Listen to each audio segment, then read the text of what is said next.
नमस्ते साथीहरु।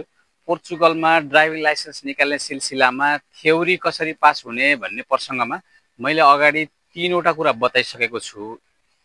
पहिलो नम्बरमा थियो रोड सिग्नलहरुको बारेमा जान्नुपर्छ भनेर, दोस्रो नम्बरमा थियो स्पिडको बारेमा र तेस्रो नम्बरमा थियो अल्कोहल युज गरिसकेपछि ड्राइभरमा हुने रिएक्सनको बारेमा बताएको थिएँ। अब बाँकी दुईवटा एकदमै इम्पोर्टेन्ट कुराहरू के हुन् त भनेर म आज यो भिडियोमा भन्छु। अब चौथो नम्बरमा छ प्रायोरिटीको रुलको बारेमा एकदमै धेरै जान्नुपर्ने हुन्छ। अब रोडमा हिँड्दै गर्दा उकालो ओह्रालो विभिन्न ठाउँमा साँघुरो ठाउँमा कसलाई पहिला प्रायोरिटी दिने भन्ने एकदमै धेरै क्वेसन आउँछ यसबाट।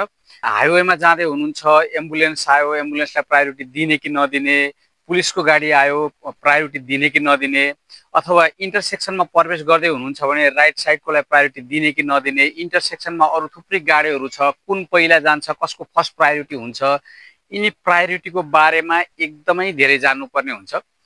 पाँचौं नम्बरमा छ भेहिकल अथवा भेहिकलसँग सम्बन्धित डकुमेन्टहरूको बारेमा जान्न जरुरी छ। कारमा कतिवटा लाइट छ, अगाडिको लाइटहरूले कुन लाइटले कुन बेला काम गर्छ, पछाडिको लाइटहरू कतिवटा लाइट छ त्यो कुन कलरको हुन्छ, कुन लाइट कति टाढाबाट देखिने, यो लाइट लगायत गाडीको डैशबोर्डमा देखिने इन्फर्मेसनहरूको बारेमा एकदमै धेरै जान्न जरुरी छ। त्यस सँगसँगै प्रपर रूपमा गाडी चलाउनको लागि के डकुमेन्ट आवश्यक पर्छ, ती डकुमेन्टहरू भएन भने कस्तो किसिमको अफेन्स हुन्छ अथवा कुन किसिमको फाइन लाग्छ त्यो बारेमा जान्न जरुरी छ। यिनी पाँच कुरा एकदमै डिटेलमा लोजिकल रूपमा जानेर जानुभयो भने बाँकी अरू कुराहरू तपाईले लोजिक लगाएर पनि गर्न सक्नुहुन्छ। यति मात्रै होइन, अरू पनि छन्। यति कुरा जान्नुभयो भने अरू कुराहरूलाई सल्भ गर्नको लागि एकदमै धेरै सहयोग पुग्दछ।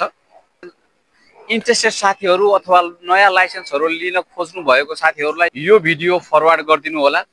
यिनी र यस्तै खालका भिडियो हजुरलाई मन पर्छ भने कमेन्ट बक्समा कमेन्ट गर्न नबिर्सिनु होला। हजुरहरूको साथ र सहयोगको लागि धेरै धेरै धन्यवाद। हजुरहरूको दिन शुभ होस्। हवस् त, नमस्ते।